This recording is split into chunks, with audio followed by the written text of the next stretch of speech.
This is Toby. Hello, this is Sean.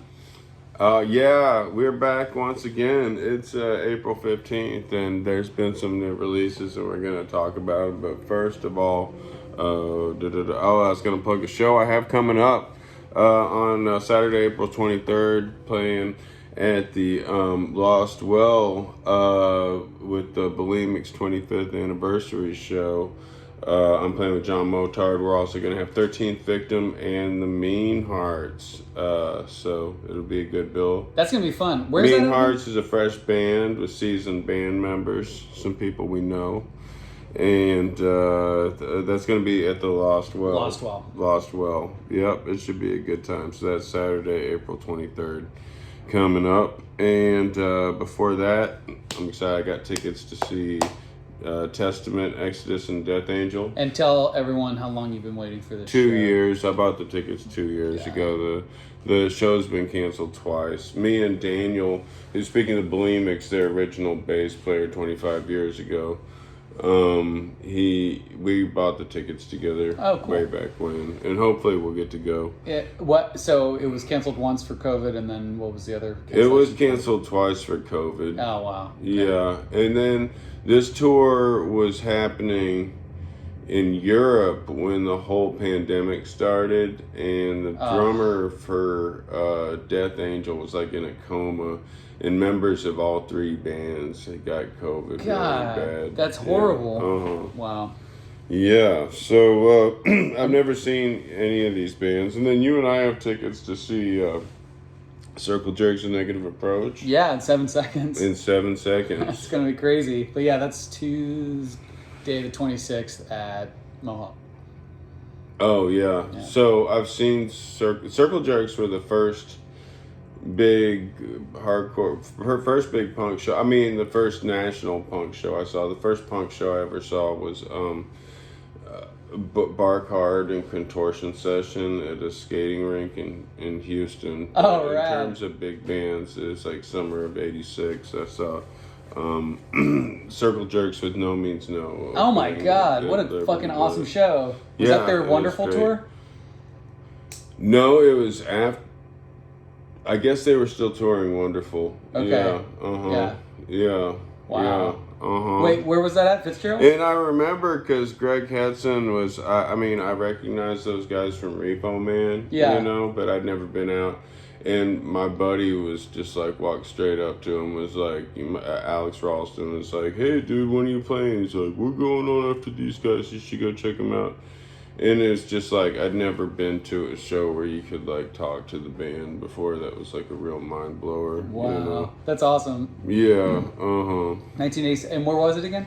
Liberty Lunch. Oh, is that Liberty Lunch? Fucking awesome. That's great. The show in Houston was at a place called Trade Winds. Yeah, and Party Owls were supposed to play, but JR didn't show up. But yeah, it was, it had a poster that said skate while you jam, and it had like a Circle Jerks guy like moshing on a skateboard. Wow. And Contortion Session came out, and the singer had like a total skate haircut, and the first song he's like, I'm gonna dedicate this first song to everyone who has a skateboard and doesn't appreciate it. It's called Thrash or Be Thrashed. Yeah! Fuck you! Like big pit, know? That's the best. So fucking dope, Can you use that same line at your show with the Bulimics for when you guys start? Yeah. Yeah, just, hey, I've lost well, motherfuckers. I'm gonna have to show up or something, I'll wind up in the jacks with a skateboard broken over my head. Yeah, I want you to complain to the crowd way more about... I figured out some way I'm a total poser. My skating sucks. Well, it's okay. I can't get on a ramp, and I adopted old man exercise about 10 years ago, which includes not getting on a skateboard and not I can shoot baskets, but I'm not getting in a pickup game, especially with a bunch of young squirts, Yeah, there's no way. I do a lot of walking these days. Exercise bike, low impact. Man, getting back on a skateboard after a bunch of years is kind of like getting back on heroin after a bunch of years. Safety wise, yeah, you know. No, and muscle wise too, dude. I bought a skateboard when I first got back to Austin a couple years ago because Cedar Park has a skate park with a bowl. So I figured I'm not going to do any street skating anymore, but I'm going to try to do the bowl. And like, I did like maybe a couple carves, and then like after about 5 minutes. There were some young kids there too that I was like chatting it up with and talking about the old days with. But anyway, I like dropped in and like after about like 5-6 minutes, man, my thighs were like, I could barely get myself out of the pool, like pull myself out of the pool because my legs were just gone. They're fucking gone, dude. So, and then like 2 weeks later, COVID. So I haven't skated since, and that was probably, 2 years ago. Yeah. I remember being able to skate a pool for days, for all day long, you know, and it didn't affect me at all. And then going to someone's house, and but that was when I never could skate 16. on any kind of incline. I was strictly just out on the street. Yeah. Out on the street. I bought a pair of rollerblades at a garage sale that fit me for like $5. And this is like 8 years ago. And then like I went out. I think I remember this, yeah. And I went out on my street and I'd never been on a pair. And I rode down the street and I miraculously didn't wipe out. And it was really hard. And then I turned around to come back down the street, which was like a 2-block stretch. And like there were like 5 neighbors had come out like to watch me. Like, and they were like speculating if I was going to eat shit on the way back, you know? Like, taking bets. It must have been really funny. Wow. Yeah, I'm glad you didn't hurt yourself. Yeah. That could have turned out bad. I'm sure I looked really cool. Yeah, dude. Everyone looks cool in rollerblades. Hopefully you had Daisy Dukes on. Yeah. Were you wearing your Daisy Dukes that day and no shirt and a cowboy hat? You know me. That's how I roll. You know how I do. Hell yeah. All right. So we're going to get to some records that came out. All right. So we're going to start at the top with the most popular, I guess. But that's arguable because the second one is so viral and hot. But here we go. Jack White, Fear of the Dawn. It came out. And right now, I want y'all to check out my t-shirt. I'm going to get real close on this. Los Rayas Blancas. What is this? You know what that means in Spanish? Sometimes something's white. Spanish. Something's white. What would be white? Rayas. The white, kings, the queens, the white queens. The white. No. The white dolls. No, what it means the white is sisters. The white stripes. Ah, damn it! That makes too much sense for me to connect those dots. Not that intelligent. I saw the white stripes in Guadalajara. And they were selling these shirts were like 100 pesos, so it's just like fucking $3, $8. Wow. Yeah, $8 or $9. And I was with my niece Josie, who's like 27 now, and she was turning 10. You know, and she, I took her to it, and I was like, oh, I gotta buy that shirt, especially because it's in Spanish. And then she wanted shirts, and then when I got them, she was like, all right, let's go put the shirts on, you know? And I was like, I usually wear the shirt later. And she was like, what?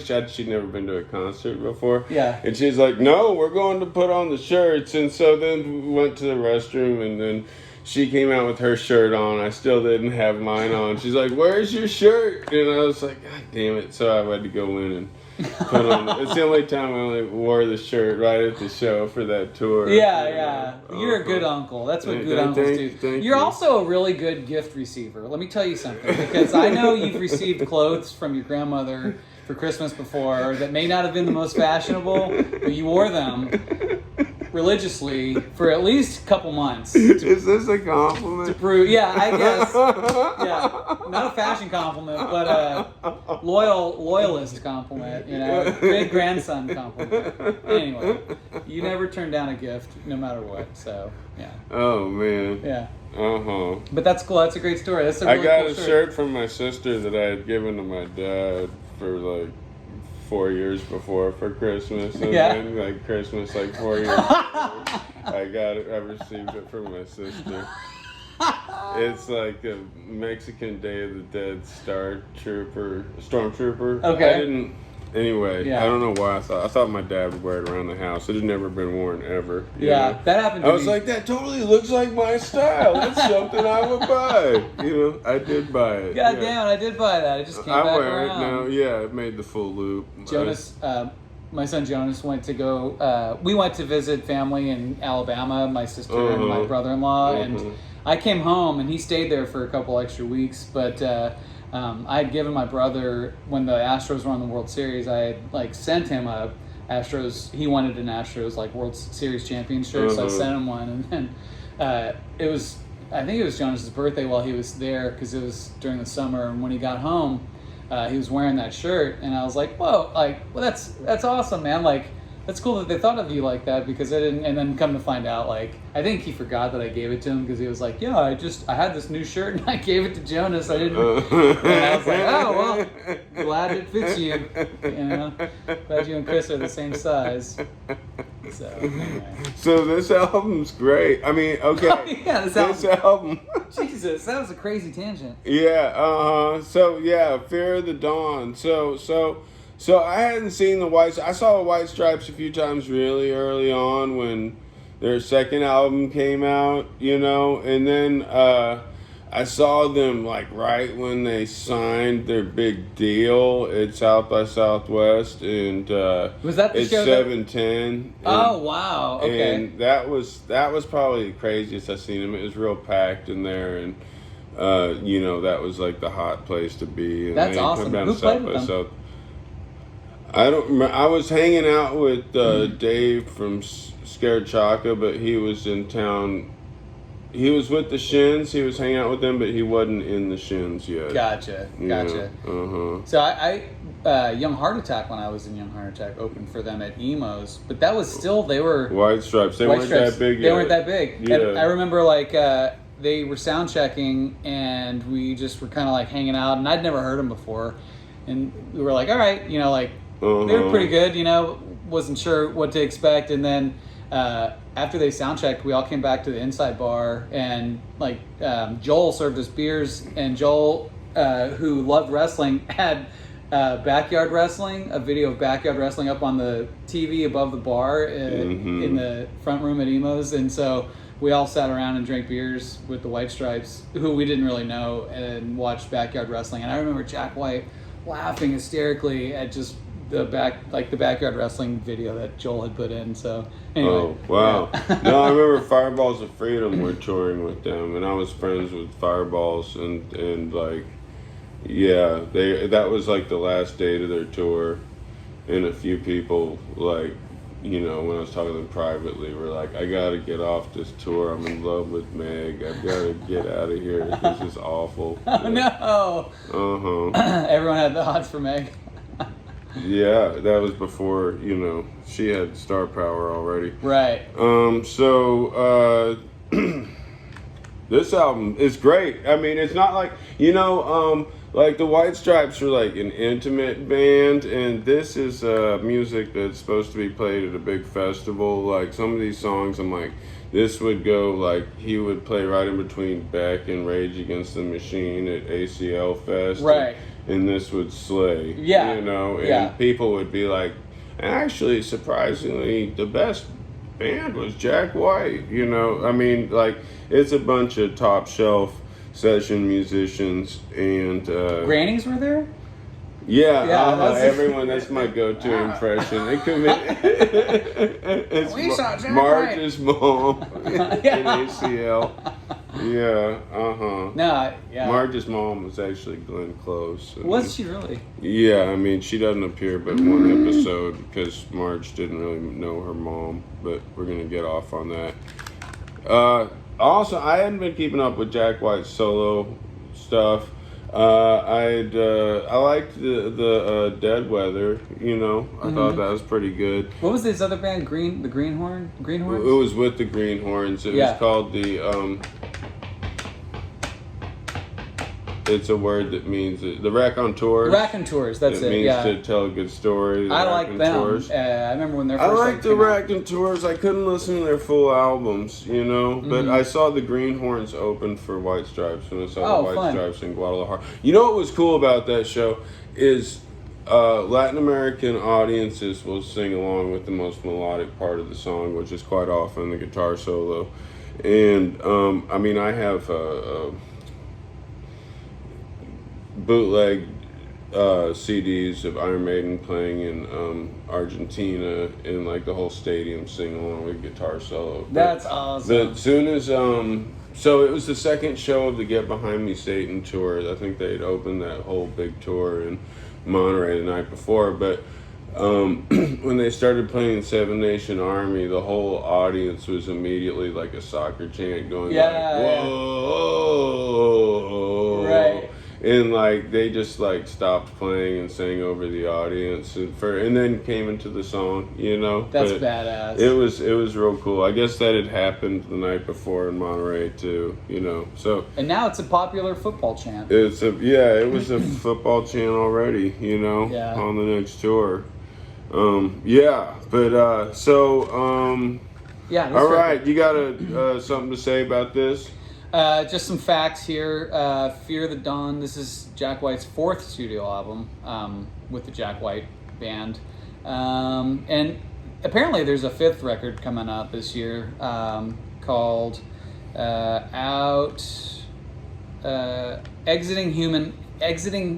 Entering Heaven Alive. Apparently that's his next LP that he's got in the works. But I love this one. Some an all-star cast on this record, right? Daru Jones on drums. All these guys have credits that are just like, millions and millions of records sold. Right. Dominic Davis credits on bass. He's played with like everyone. He's an insane session drummer. Quincy McQuarrie on electric piano and Wurlitzer. Jack Lawrence also plays bass on a couple of the songs. But like Toby said, like if you're expecting White Stripes, like this is stadium, like fun time, crunchy guitar sampled insanity, but the songs are still really catchy and fun. And I don't know, I like his Jack White being like a virtuoso, like I love his like tones, and so he really experiments with like guitar tone and sample tones also. Like you can hear, I don't know, it's just it's pretty amazing. You know what album it kind of makes me think of from the 90s is John Spencer Blues Explosion, Orange. Oh yeah. Because remember, it almost sounded like he turned to a Beastie Boys album all of a sudden from like a garage rock album, and then kind of rode the line. And there was some like not dub, but like kind of that echoey type of dub drum in that record too that I can hear in this one. So that's a really good call. Good stuff. So you got a favorite song from this? We're gonna name it on 3. Hang on, wait a minute. I gotta see. I got a couple I like. Okay, I had to think about it. Okay, on 3. 1, 2, 3. What's Heidi the Ho. trick? Okay, yeah. What's the trick? That's the song that makes me think that's a Rage Against the Machine song. Yeah. If there ever was one. Right. Yeah. Heidi Ho's got fucking Q-Tip on it. Always great to hear Q-Tip. That's a really great song though. What a badass, and that's a straight up, that song could easily be on the radio. Yeah. I think all of these songs could have their own music video for them, but that one especially with Q-Tip, it's so fun. Yeah, it's written like a rap song, I literally heard this song, or heard this record last week for the first time, but it only took like one playthrough, and I was like already humming everything from it like immediately. It's just super catchy. Did you ever listen? Did you ever watch the whole video album of No. Of Beyonce Lemonade? No. Did you ever? Okay. No. I will now. I watched it with some coworkers, but like 2/3 of the way through, like halfway through the second side or whatever, it turns into a rock album, and I had to look, and Jack White had co-written like some songs on there, and I was like, it gets real impressive, the songwriting is on there, That's awesome. But I did watch the video album. It's a few years old now. That was hot. It doesn't really need my recommendation. As this probably doesn't need my recommendation, but I really like it. I was surprised how much I liked it. I was on the fence whether I was going to get it, and then the price kept coming down on it, and then his songs he did on Saturday Night Live were so good that, you know, I mean, I'm always happy when I see a rock band on there. And yeah, I'm glad I did get it. Yeah, me too. Good stuff. It's a good record. Okay, but speaking of fucking viral hot right now, fucking Wet Leg, everybody's all about this shit right now, you know. Everyone knows Chaise Long, maybe Wet Dream. They're the happening duo, man. This is like, here's the question, is this band gonna be like 2022, you know? Right. Is this the Elastica of this year? Is this the Dexys Midnight Runners of this year? Right. You know what? I've got a verdict on that, and I think maybe not. I think they've got enough going on in here. So, from the Isle of Wight, off the coast of England, Wet Leg is that's what they call people who aren't from the Isle of Wight. You know, it's the locals call you. You know, you're a wet leg because you had to, I guess, walk through it's the like water to being get to the called island. bridge and tunnel trash in Manhattan or whatever. Right. Yeah. Dang. You got any comments on this, dude? So I was, as I always do, just scrolling through YouTube, watching various music videos, and then watching the recommendations that come after watching those music videos. And I don't know what I was like, what rabbit hole I was going down. That's what I was doing. I had just got into fuck, god damn it, the name escapes me. But anyway, I just bought a new record, and I was watching a video by a local band, and the video after that was Wet Leg playing at the Green Man Festival like 8 months ago. And it was the video Chaise Long from Chaise Long from the Green Man Festival that they did, and I guess that's the video that really went viral. So that's the song. Yeah, everyone knows that song. My kid knows that song. Like, everyone knows that song. Right.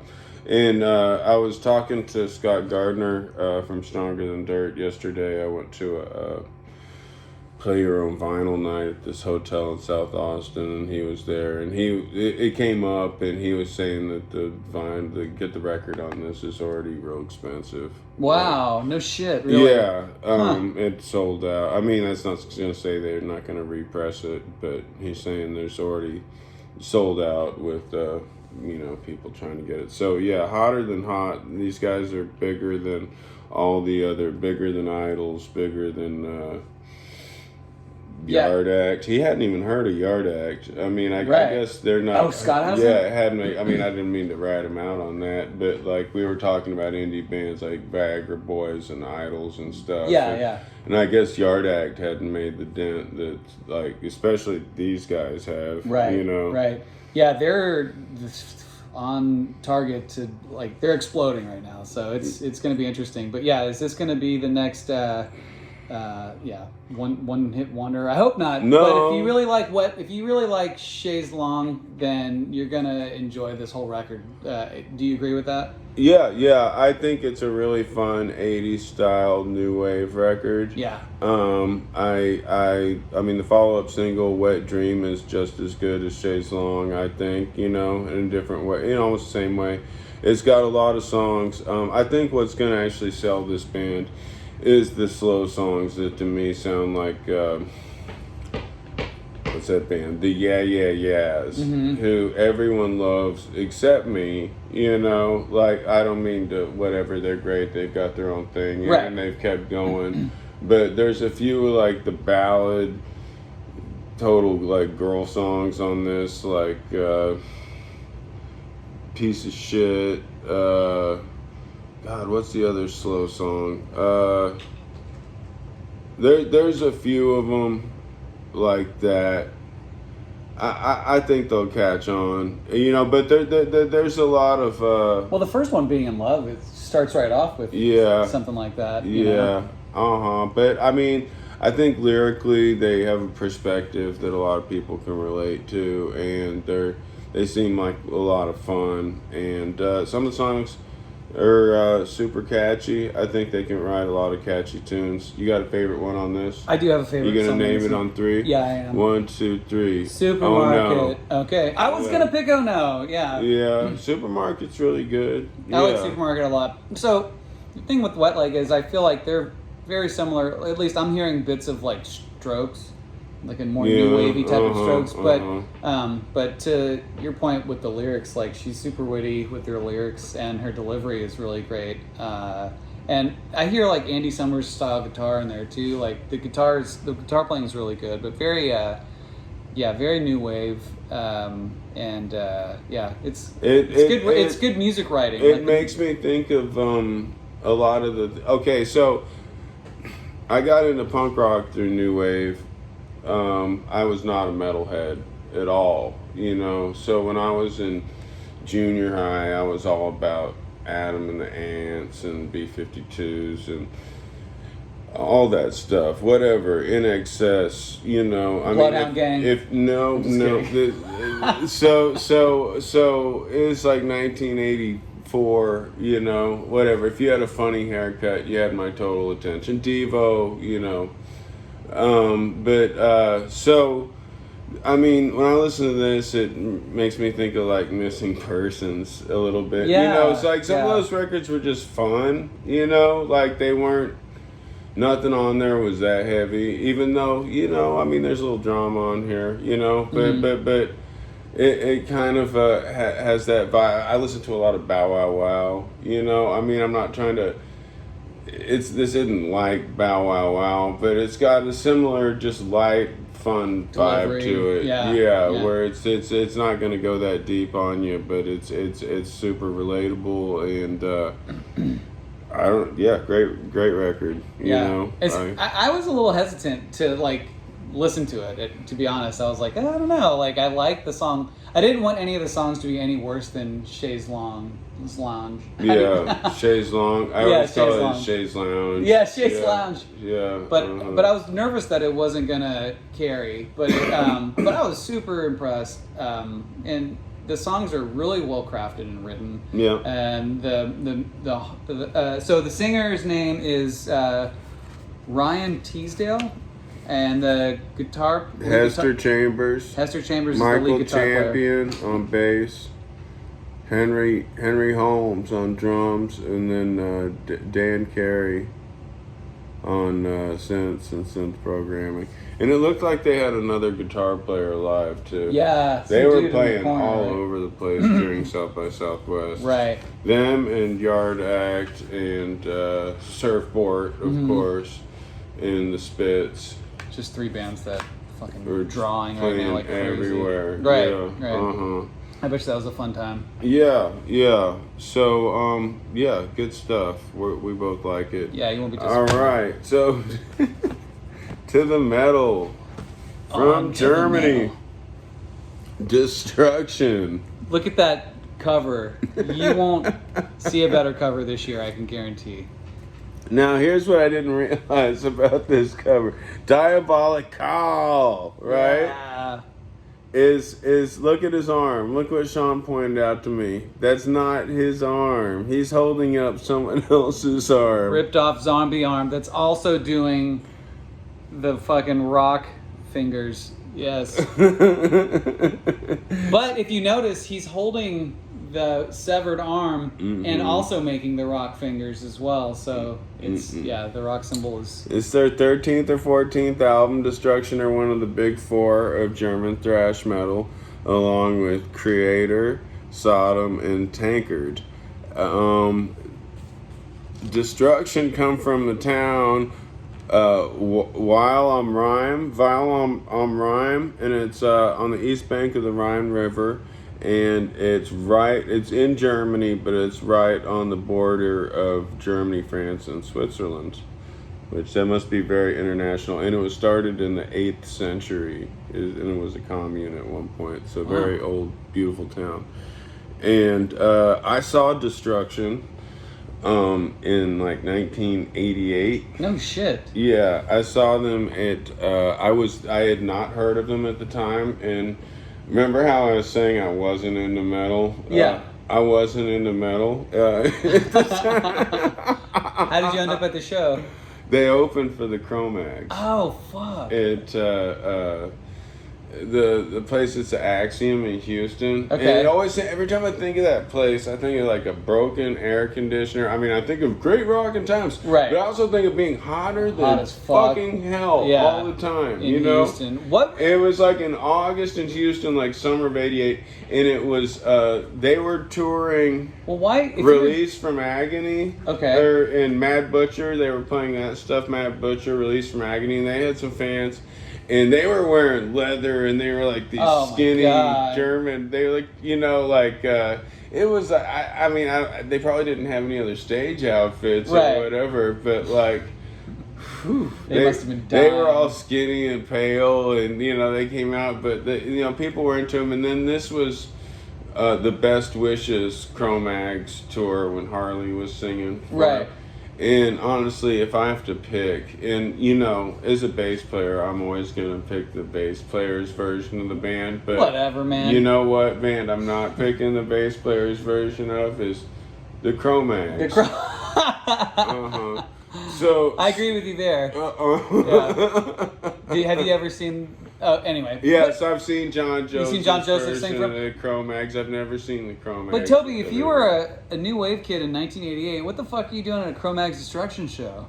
Well, punk rock was cool. Oh, okay. You were down with that then. Yeah. Oh, okay. I mean, punk rock was always. I mean, yeah, funny haircut rule applies to punk rock too. Gotcha. I was always open to punk rock, and I always wanted to listen to. So I went to the flea market in Houston by the freeway down the Southwest Freeway, and I bought. I was like in 6th grade, and I got. So it would have been like 82, 83, and I thought these records were old. I got Dead Kennedys and God We Trust Incorporated, and the Repo Man soundtrack, and I got a copy of Stooges Funhouse. Oh wow! You know? Yeah, that's so awesome. I was real excited about that stuff, and yeah, Destruction, 1988. Jesus. I saw them, and it was a good time. And they started, so their singer bass player, who's now like the only original member, Schmear, he was out of the band throughout the 90s. And then starting in like 2000, he joined up again. And they disowned the 3 albums they put out during the 90s. And then they've done 10 albums since then that have been very consistent.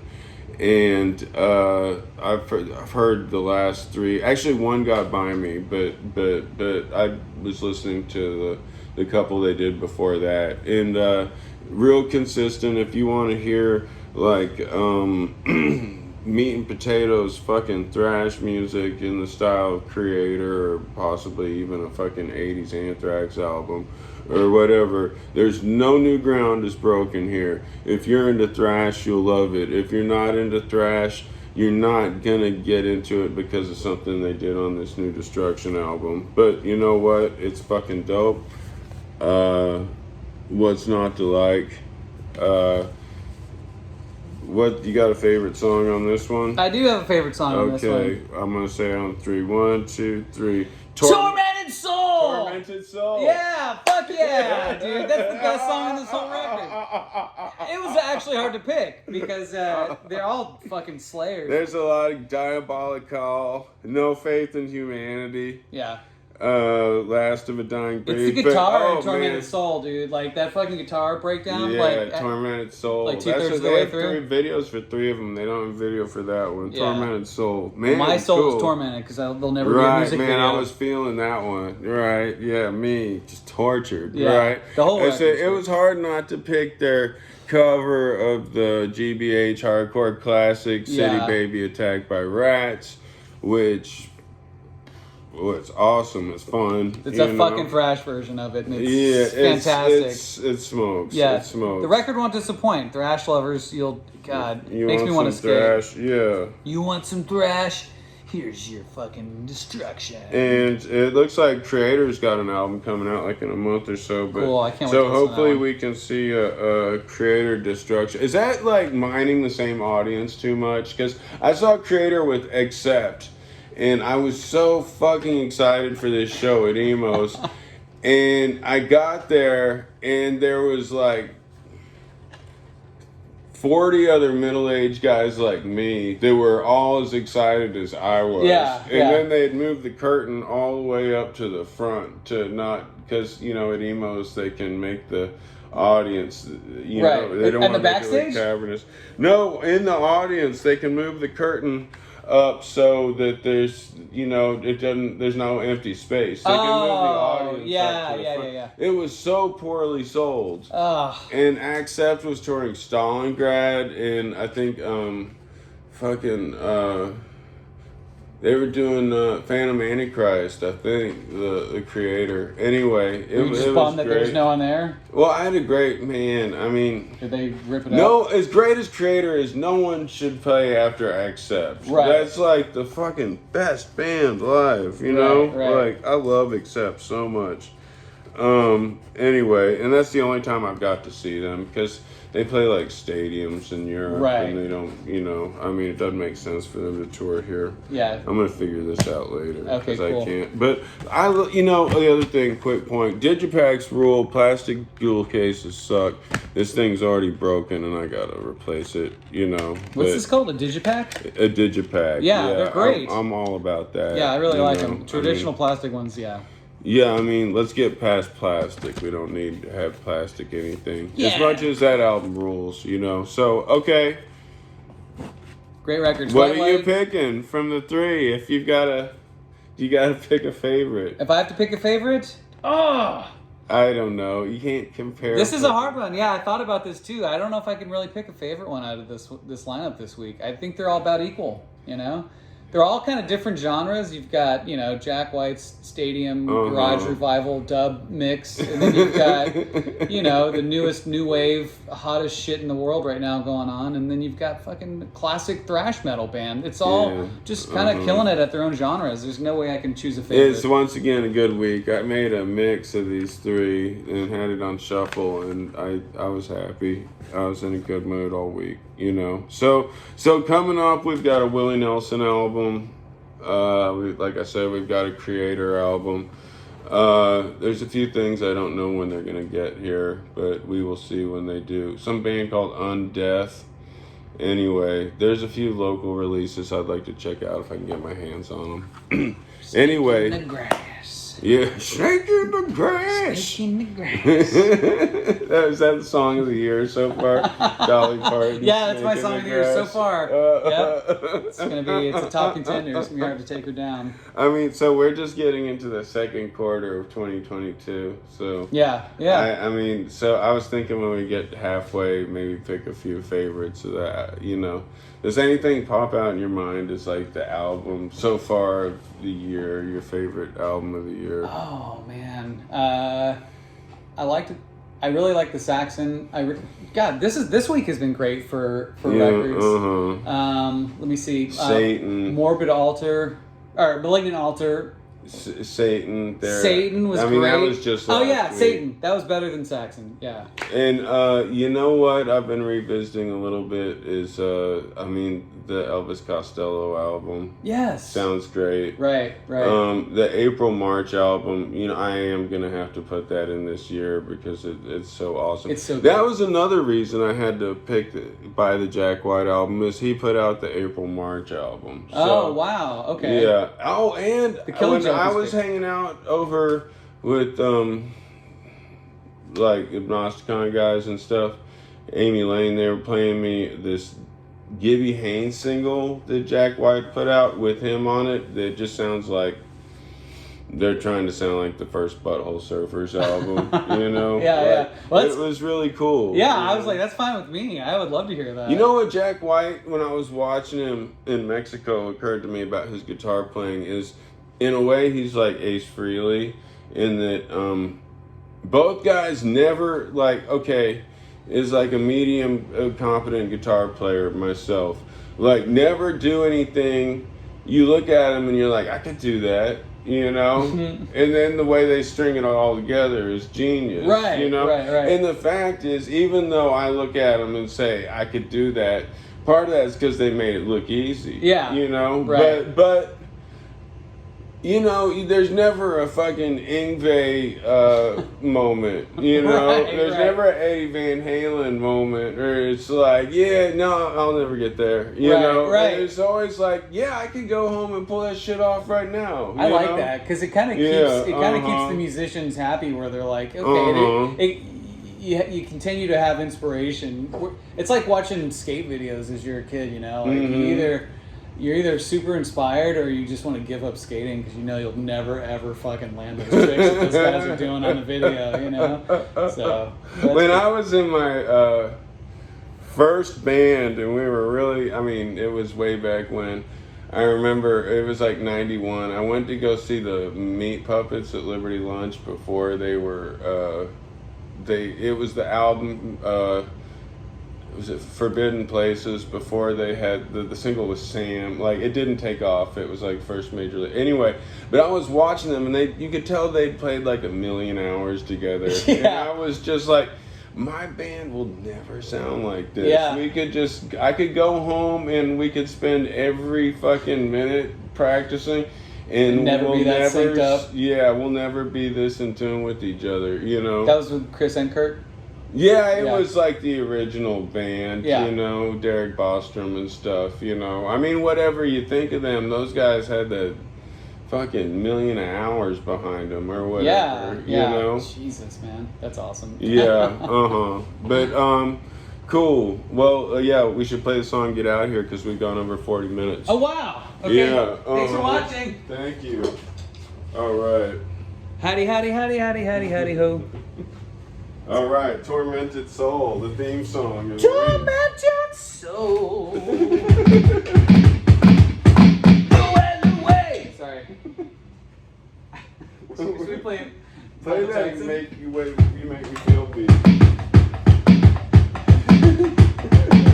The way you made me feel. Go on, girl. Hey, pretty baby with your high heels on. All right.